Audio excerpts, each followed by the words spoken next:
ఓం శుక్లాంబరధరం విష్ణుం దశవర్ణం చతుర్భుజం ప్రసన్నవదనం ఛాయేత్ సర్వవిఘ్నోపశాంతయే. శివరాత్రి శివజప ఫలం.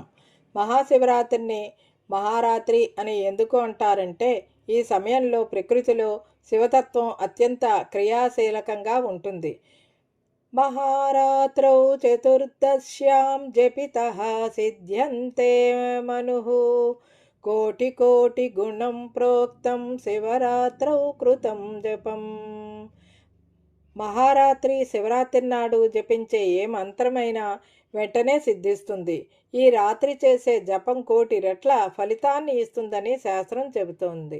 సమస్త పాప పరిహారం శివపురాణం. జ్ఞానతో జ్ఞానతో జ్ఞానతో వాపి కృతం పాపం పురాకృతం శివరాత్రివ్రతం సర్వం దహత్యగ్నిరివేం ధనం. తెలిసి చేసినా తెలియక చేసిన ఈ జన్మలో లేదా గత జన్మల్లో చేసిన పాపాలన్నిటినీ శివరాత్రి నాడు చేసే జపం మరియు వ్రతం ఎండు కట్టెలను అగ్ని దహించి వేసినట్లుగా భస్మం చేస్తాయి. పునర్జన్మ రాహిత్యం లింగ పురాణం. న పునర్భవమాయాతి యః కుర్యాత్ శివపూజనం జపన్ పంచాక్షరీం విద్యాం శివరాత్రౌ విశేషతః. శివరాత్రి నాడు ఎవరైతే విశేషంగా పంచాక్షరీ మంత్రాన్ని జపిస్తారో వారికి తిరిగి పునర్జన్మ ఉండదు, ముక్తి లభిస్తుంది. లింగోద్భవ కాల జప ఫలం.